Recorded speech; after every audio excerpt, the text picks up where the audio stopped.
La Habana, ciudad de contrastes que resalta en el mundo por muchas cosas, entre ellas su arquitectura, que deja boquiabierto a más de uno durante su visita a la capital de la isla. Si es bien sabido que el patrimonio de esta urbe ya ha desaparecido o está a punto de hacerlo, hay edificios que aún se mantienen firmes ante el tiempo y la falta de atención. De eso quiero hablarles hoy.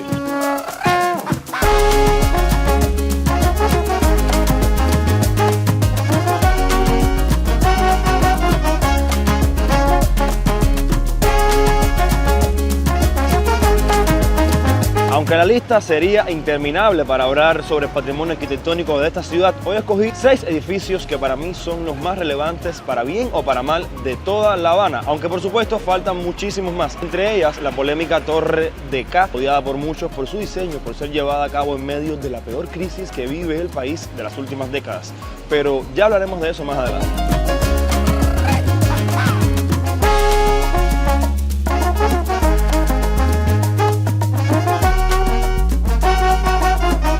Y para aprovechar que estamos en la rampa, no podemos dejar de hablar, por supuesto, de uno de los más emblemáticos de toda la ciudad, el Habana Libre o Habana Hilton, que es su nombre original. Este imponente edificio de 27 plantas fue diseñado conjuntamente por el estudio de arquitectura estadounidense Walton Beckett Associates y la firma cubana Menéndez y Arroyo. Y para su construcción y equipamiento se invirtieron $28 millones.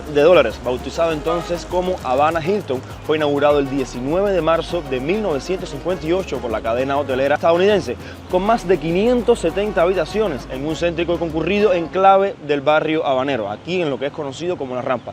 Tras el triunfo de la revolución en 1959, el Habana Hilton fue expropiado por el gobierno liderado por Fidel Castro, junto a otros modernos hoteles de propiedad estadounidense como el Capri y el Riviera, símbolos de la época. Bueno, hasta hoy todavía siguen siendo símbolos de La Habana. Fíjense si se ha construido poco en esta ciudad.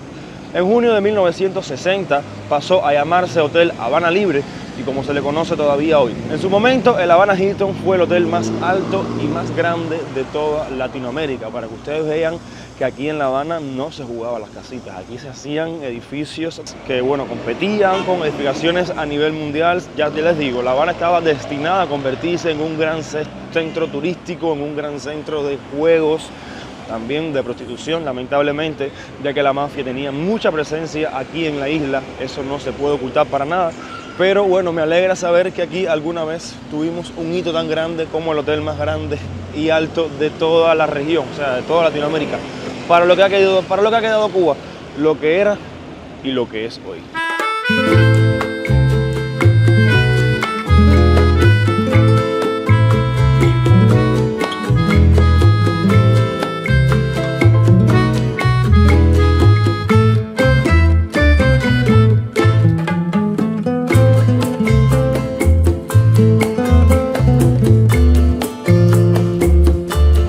Muestra de esto, vemos aquí la rampa, hoy es lunes y bueno, no se ven tantos carros como se solía ver, aunque sí se ven unos cuantos. De acá mi amiga la Torre de K hablaremos más adelante, se las voy a dejar, ya casi la están terminando ya, se suponía que se terminaba este año, pero todavía están concluyendo esta parte de su fachada. Ha sido una torre muy criticada. Ahora vamos a concentrarnos en su archienemiga, bueno, ya su archienemiga no, ya que lamentablemente La Habana Libre ha quedado así como lo ven, que a simple vista parece que no pasa nada, que está todo bien en el hotel, pero si acercáramos más, se van a dar cuenta que la mayoría de las habitaciones no funcionan. O sea, todo lo que ven ahí son colchones abandonados, el hotel básicamente no es lo que era antes y bueno, dudo que en algún momento lo recuperen. Actualmente lo maneja la cadena Meliá, pero la habitación ahí cuesta, o sea, la más sencilla, cuesta $92. O sea, no sé si eso puede ser considerado caro, pero por lo menos para mí, teniendo en cuenta que conozco el hotel, cómo está por dentro y su infraestructura, sí lo consideraría bastante caro, ya que yo sé que el hotel no va a ofrecer un servicio para $92. Yo recién estuve en un hotel también de Meliá, todo incluido, en Trinidad, y costó alrededor de $100 la noche. Entonces pagar por esto, con desayuno incluido en unas instalaciones deficientes, yo no lo pagaría. Aunque también he visto suites y cosas que sí eran más caritas, por supuesto, como $200 la noche, $300 la noche o algo así, se veían bien, además de que las vistas son espectaculares. Quién sabe si algún día me embullo, déjenme por ahí por los comentarios si a ustedes les gustaría que les hiciera un video entrando al mítico hotel Habana Libre y pasando una noche en una de sus habitaciones. Acerca de acá, mi amigo de la Habana Libre, déjame darle un dato curioso, y es que este hotel actuó como el cuartel general de Fidel Castro cuando llegó a La Habana. Y es que durante su estadía en este hotel, Fidel sufrió 2 intentos de asesinato. Marta Lorenz, amante de Fidel en ese momento, fue captada por la CIA para envenenar a Castro en uno de sus encuentros, aunque ella se arrepintió, en el último momento confesó años más tarde. También la CIA le hizo llegar una píldora de cianuro a un camarero del hotel para que le echara en uno de los batidos que tomaba frecuentemente en la cafetería de aquí abajo. Esta píldora se quedó pegada en el hielo del refrigerador y no llegó a envenenar a Castro. Para que ustedes vean, este hombre tenía una suerte en su vida, él nació con una estrella. Porque oye, qué suerte tenía. Ahora, por supuesto, vamos a seguir conociendo otros edificios de aquí de La Habana, pero para ello creo que también se encuentran edificios bastante interesantes en la parte más antigua de la ciudad, específicamente en La Habana Vieja, lugar para donde nos vamos a ir ahora.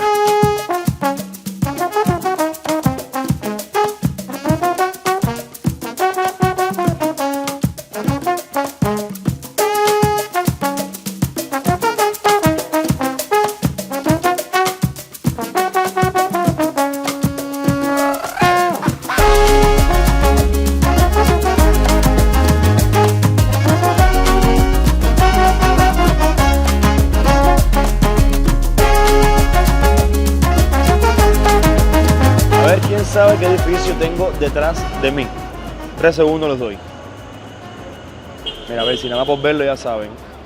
Bueno, nada más y nada menos se trata de El Bacardí, uno de los edificios más lindos de La Habana. Antigua sede de la famosa compañía que hoy se ubica en el segundo lugar mundial en su rubro, o sea, en la producción de espirituosos. Que sí, Bacardí nació en Cuba, específicamente en Santiago de Cuba. Luego del triunfo de la revolución, trasladó sus operaciones a Puerto Rico, donde tiene la destilería más grande del mundo, aunque su sede oficial es en las Bermudas.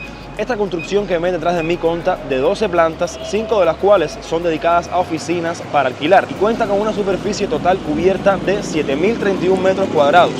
Su fachada está recubierta de granito rojo de Baviera y en su punta exhibe un murciélago, símbolo de la compañía Bacardí. Todas las operaciones y activos de Bacardí fueron confiscados ilegalmente por las fuerzas revolucionarias sin compensación alguna poco antes del centenario de la empresa. La familia Bacardí se muda al exilio y por suerte se llevan consigo las marcas comerciales y la cepa de levadura de la compañía.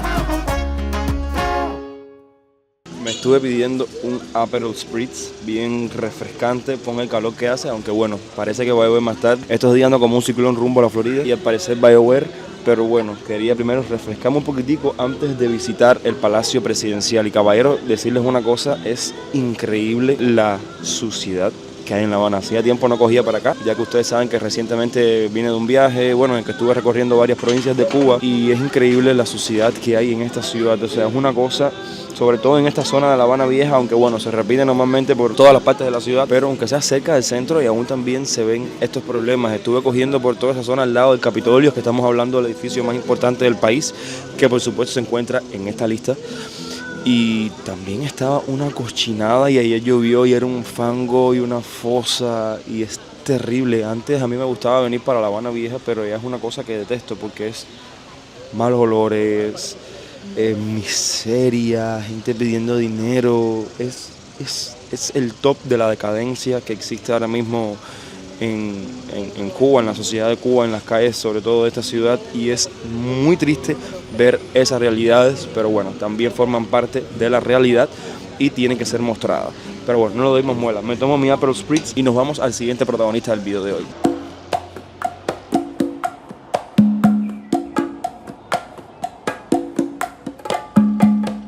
¿Sabías que este edificio que está detrás de mí era nada más y nada menos que la residencia de los presidentes de Cuba hasta 1959? Este majestuoso edificio albergó y recibió a grandes personalidades de Cuba y del mundo, pero ¿acaso conocías algo sobre él? Originalmente fue construido para ser la sede del gobierno provincial de La Habana, pero el presidente Menocal al verlo dijo: mis amores, esta va a ser mi casa. Y así pasó. Después de años de acondicionamiento pasó a ser el Palacio Presidencial, donde residía y laboraba el presidente de la República.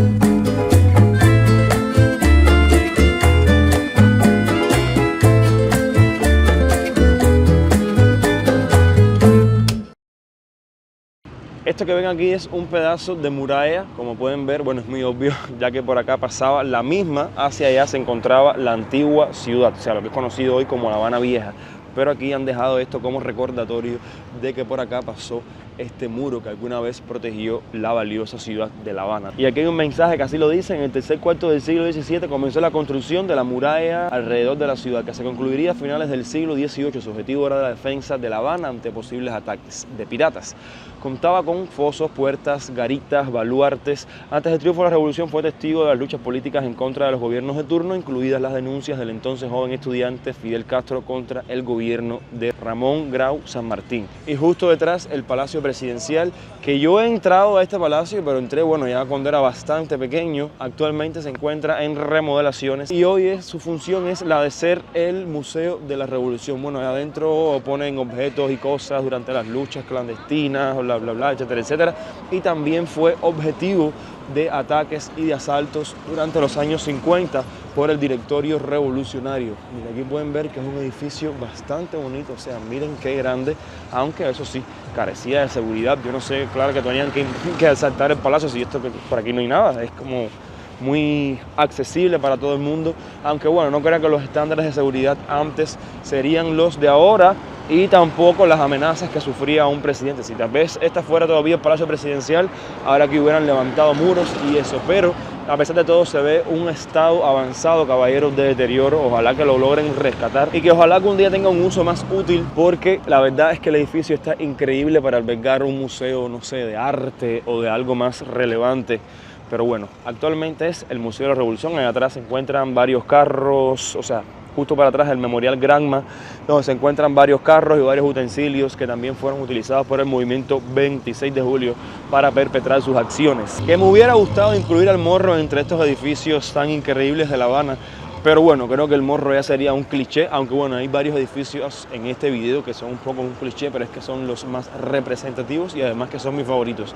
Yo soy más fanático de esta arquitectura que les voy a estar mostrando hoy, menos creo que el edificio de 23IK, que no me gusta para nada, lo considero muy feo, caballeros. Déjenme por abajo por los comentarios qué les parece este edificio, aunque como bien les dije, más adelante estaremos hablando de él.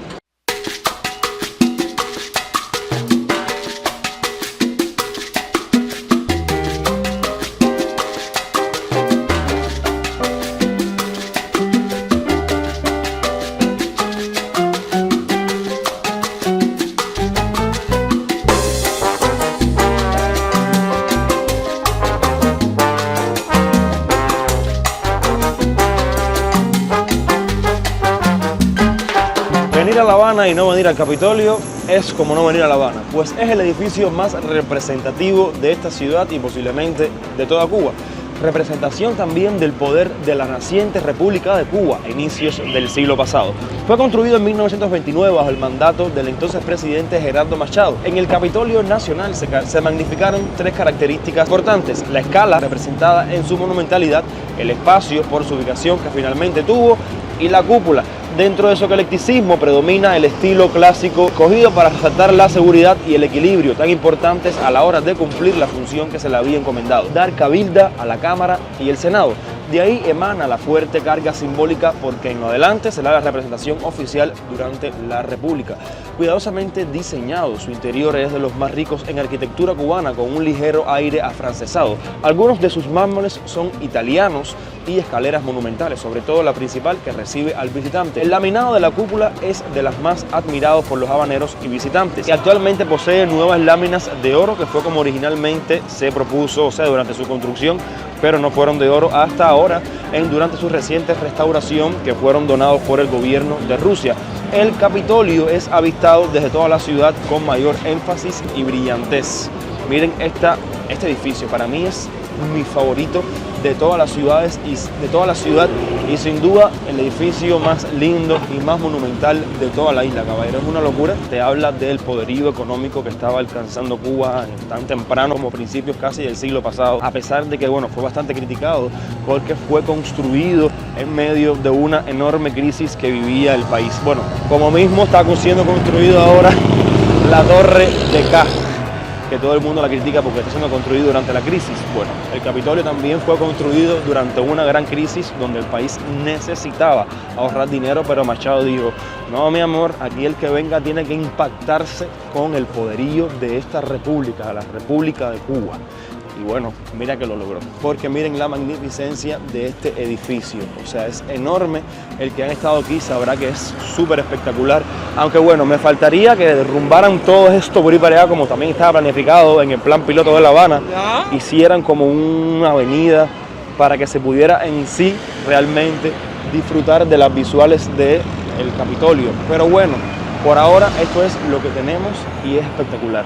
Para entrar los tickets te sacan aquí abajo, no voy a entrar ahora porque bueno, no nos vamos a desviar del video, pero sí sé que los tickets se sacan aquí en esta zona, en la parte de abajo de la biblioteca, que se encuentra al frente, y bueno, ahí organizan unos tours cada 1 hora creo, y les van mostrando las diferentes partes del Capitolio, todo lo que era la parte del Senado y todo lo que era la parte de la Cámara de Representantes. O sea, las columnas, es una obra monumental. Miren, una cara poco mostrada del Capitolio es esta parte de aquí atrás. O sea, siempre se ve la parte de la escalinata, pero nadie muestra nunca cómo luce el Capitolio por la otra cara. Y es igual de imponente, aunque bueno, me imagino que por aquí atrás era por donde entraban las personalidades y todas esas cosas. Actualmente tiene un uso también relacionado con el gobierno, aunque ahora mismo no me acuerdo si es la Asamblea del Poder Popular, no sé, una cosa de esa. Que aún así todavía se usan los hemiciclos para hacer, bueno, actividades políticas y todo eso. Ahora vámonos a movernos para el Vedado para mostrarles, entre otras cosas, la polémica Torre de K.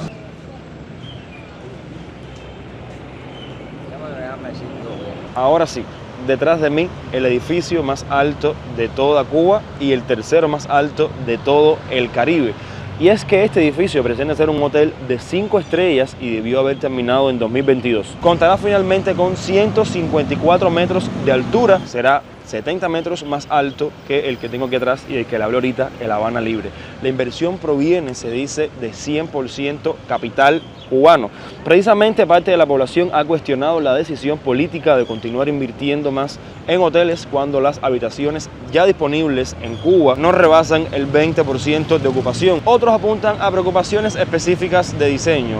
Les hablo del peligro de gran altura ante el paso de los huracanes, aunque eso por supuesto ya tiene que haber sido evaluado, y además que el diseño de la cristalería se dice que afecta a los carros cuando el sol les da de frente, o sea que vienen de frente por aquí por 23, se dice que en horas de la mañana cuando el sol les da así como de frente molesta. ¿Será eso cierto? ¿Serán bretes? ¿Será realidad? Lo cierto es que esta torre actualmente es la más polémica de Cuba. Como bien les dije, Cuba atraviesa una de sus peores crisis en las últimas décadas, se puede decir, y aún así se ha decidido avanzar con la construcción de hoteles y sobre todo con un proyecto de tanta envergadura para la economía del país como puede ser una torre tan alta para los estándares de la región como puede ser esta. Para el mundo 42 pisos tal vez no es nada y mucho menos este diseño feo y obsoleto de los años 90. Pero para Cuba un edificio de 42 pisos, teniendo en cuenta que uno de 36 había sido por 60 años el más alto de toda la isla, esto representa un gran hito para el país. Y bueno, construirlo en medio de esta crisis puede resultar un escándalo para la nación y sobre todo para los pobladores que cada día ven más la economía dañada, ven sus bolsillos más dañados, ven las calles, ven todo, sus casas sin que nadie los ayude. Y por supuesto que ver que se construyen estos edificios en medio de este desastre puede molestar a más que uno. El edificio Foxa, ubicado aquí en el Vedado, es una de las maravillas de ingeniería de Cuba. Cuenta con 121 metros de altura. Llama la atención porque además de haber sido construido en tan solo 28 meses, cuenta con una estructura de cemento y fue levantado totalmente sin necesidad de grúas. Este era el líder de altura en Cuba antes de la construida 23IK. Su terminación en 1956 despertó la sensación en la población cubana por su novedosa tecnología y marcó el comienzo de la era de los edificios altos habaneros. Se consolidó como la segunda construcción más alta de hormigón en el mundo, siendo el edificio Martinelli en Sao Paulo el primero. El Foxa se planteó como una pequeña ciudad autosuficiente dentro de otra ciudad. Fue y sigue siendo un edificio donde tienen plena importancia los conceptos de sol, luz y ventilación. De hecho, caminas por esa calle de aquí abajo y el aire parece que estás caminando por un ciclón. El edificio tiene 36 pisos, mide 121 metros de altura y se basa en las ideas de Le Corbusier de una estructura autónoma dentro de otra ciudad, donde tú no tengas ni siquiera que salir de él. Vas a la tienda ahí en el edificio, vas a la peluquería en el edificio, llevas a los niños a la escuela en el edificio, lo haces todo allá adentro. Aunque bueno, hoy esos servicios han disminuido, la piscina ya no funciona, todo lo demás ya lamentablemente lo ha perdido. Pero aún así el Foxa sigue siendo uno de los símbolos de La Habana. A mí personalmente no me gusta muchísimo, no les voy a decir que me gusta, porque, no sé, ya no pega con los estándares que podrían verse en el mundo, pero bueno, es un símbolo de La Habana y marcó un hito, aunque no dudo que en algún momento sea derribado y en su lugar se levante algún rascacielos más imponente y que esté a la altura de la futura moderna Habana. Así que nada, déjame por abajo por los comentarios qué tú opinas acerca del edificio de acá y de todos los edificios que te he mostrado hoy, cuál vendría siendo tu favorito. Yo los quiero muchísimo, suscríbanse, dejen su like y como siempre les digo, nos vemos en una próxima aventura, quién sabe dónde. Bye.